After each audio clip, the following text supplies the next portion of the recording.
The lame girl. Shatov proved not to be stubborn, and following my note, came at noontime to call on Lizaveta Nikolaevna. We entered at almost the same time. I, too, was paying my first call. All of them, that is Liza, Maman, and Mavriky Nikolaevich, were sitting in the big drawing room arguing.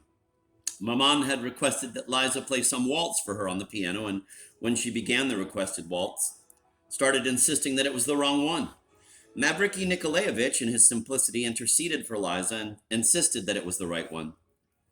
The old woman got so angry that she burst into tears. She was ill and even had difficulty walking. Her legs were swollen, and already for several days she had done nothing but wax capricious and find fault with others, despite the fact that she had always been slightly afraid of Liza. They were glad that we came. Liza blushed with pleasure, and after saying merci to me, for Shatov, of course, went up to him, looking at him curiously. Shatov stopped clumsily in the doorway. Having thanked him for coming, she led him over to Maman. This is Mr. Shatov, of whom I spoke to you, and this is Mr. Govorov, a great friend of mine and of Stepan Trofimovich's. Mavriky Nikolaevich also made his acquaintance yesterday. And which one is the professor? There isn't any professor, Maman. Yes, there is. You were saying yourself there would be a professor. It must be this one. She pointed squeamishly at Shatov. I never told you there would be a professor. Mr. Govorov is in the civil service, and Mr. Shatov is a former student. Student, professor, anyway, it's from the university. You just want to argue. And the Swiss one had a mustache and a little beard. It's Stepan Trofimovich's son that Maman keeps calling a professor, Liza said, and she led Shatov to a sofa at the other end of the drawing room. She's always like that when her legs are swollen. Ill, you know, she whispered to Shatov, still studying him with the same extreme curiosity, especially his lock of hair. Are you military? The old woman to whom I had been so mercilessly abandoned by Liza addressed me. No, madam. I am in the civil service. Mr. Govorov is a great friend of Stepan Trofimovich's, Liza echoed at once. You serve at Stepan Trofimovich's? But isn't he a professor too?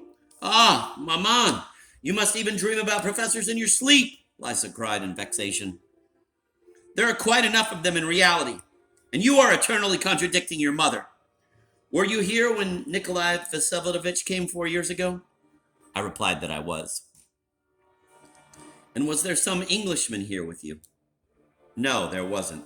Liza laughed. Ah, you see, there wasn't any Englishman, so it's all a pack of lies. Varvara Petrovna and Stepan Trofimovich are both lying, and everyone else is lying too.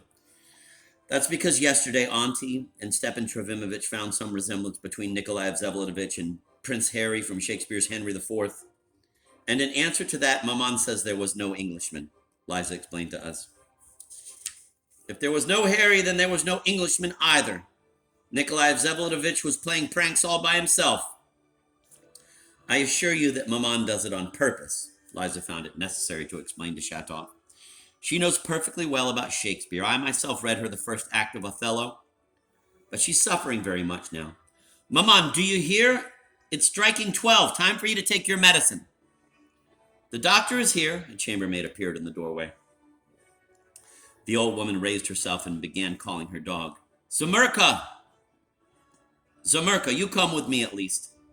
The nasty little old dog, Zamurka, did not obey and hid under the sofa where Liza was sitting. You don't want to? Then I don't want you either. Goodbye, dearie. I don't know your name, she turned to me. Anton Lavrentievich. Well, it makes no difference. Goes in one ear and out the other. Don't see me out, Mavriky Nikolaevich. I was only calling Zamurka. Thank God I can still walk by myself. And tomorrow I shall go for a drive. She angrily walked out of the drawing room. Anton Lavrentievich, talk for a while with Mavriky Nikolaevich. I assure you, you'll both gain from a closer acquaintance, Liza said. And she gave a friendly smile to Mavriky Nikolaevich, who simply beamed all over from her look. There was no help for it. I was left to talk with Mavriky Nikolaevich.